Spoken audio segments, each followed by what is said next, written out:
Over the years, we have received tens of thousands of emails and letters from people all over the world regarding being LDS and subsequently coming to the conclusion that it's false. In light of these missives, we thought we would offer some quick clip answers to the questions most frequently asked.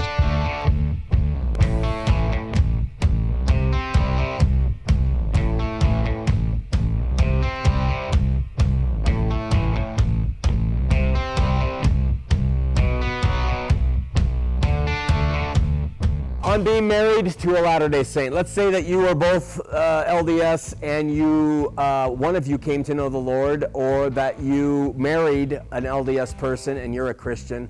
How do you bring them along? One of the most difficult situations that we read about, and I would just say this: the Lord does not want you, in my estimation, to divorce. Because you have found Jesus, I don't think that we have the ability to go in and say, I'm leaving you, you're LDS, or make your spouse's life horribly difficult because they are Mormon and that's what you married. The point being is, so many people will write and they're saying, I'm having difficulty with my wife. I found the Lord, she hasn't. What are we going to do? We write back, we say, listen, love her as Christ loved her, as Christ loved the church. Give your all, serve her, show that you have changed because Jesus has come into your life. Be a better husband to her now that you've found Christ, not worse. Back off on all the facts that you're throwing on your spouse. Let her see the change in you. And typically people write back and say, we're fighting like crazy, and then a few months later, we're getting divorced. It happens all the time. And guess what happens when that happens? Kids suffer and families get broken up. Now I'm going to tell you, the LDS will tell a spouse, divorce them if they have fallen from the church.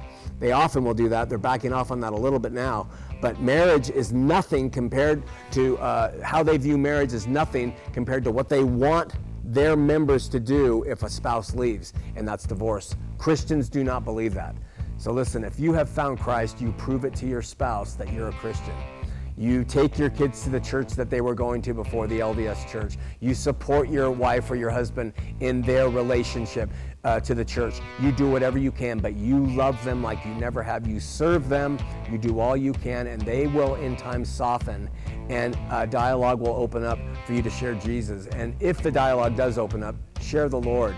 Share the Lord. You don't have to worry about all the facts with a spouse. You have to worry about the Lord coming in and doing the work. Best advice I can give you.